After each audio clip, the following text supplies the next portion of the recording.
Yashayotgan uyidan noroziligi borlar uchun bir hayotiy voqea aytib beraman. Madagaskarning chekka bir qishlog'ida bo'lganman. Suv yo'q, elektr tarmog'i yo'q, kanalizatsiya, gaz, hech narsa yo'q. Zamonaviy dunyo odamlari, ya'ni siz va biz hech qachon yasholmaydigan yerlar u yer. Shom payti edi. Oila kechki taomga taraddud ko'rayotgan paytda mehmon bo'lib kirib qoldik. Oddiy Madagaskarni bir chekkasida yashaydigan aholining yashash tarzini ko'rsatmoqchiman. Bular nima qilishyapti? What are they doing? Tell me. They're cooking. Okay, dinner time. Can I see? Can I see what they cooking? Banana.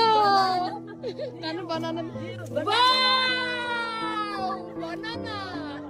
Azizlar, mana bananadan ovqatcha. Shunchaki buni qarang. Oddiylik, samimiylik, good smell. Yes. Sarafufna. Yaxshi hidi kelyapti degani. Biz esa endi mana bu chaylachani ichiga kiramiz.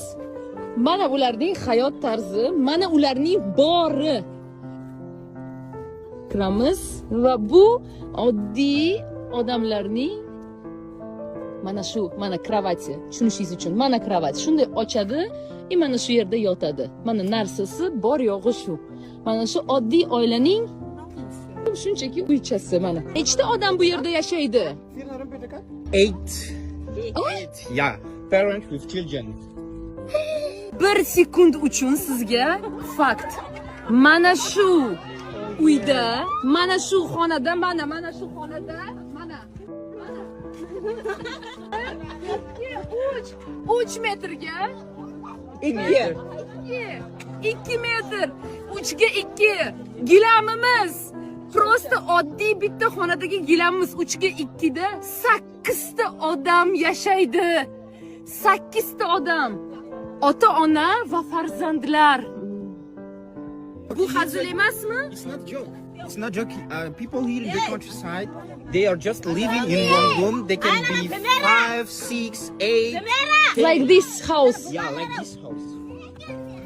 Madagaskarning 80% aholisi aynan shunda yashaydi. 3 ga 2 metrlik uyda 8, 9, 10 kishi bo'lib yashash ular uchun normal holat.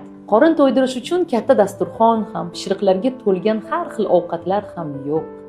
Oddiygina dimlangan yovvoyi banan ularning kechki taomi. Hayratga tushdim. Kulgu bor, xotirjamlik bor, bir-birini qadrlash bor, tabassum bor, shikoyat yo'q. Shu kichkinagina 3 ga 2 xonadonda mana shu go'zal ayol o'zini turmush o'rtog'i bilan va 1, 2, 3, 4, 5, 6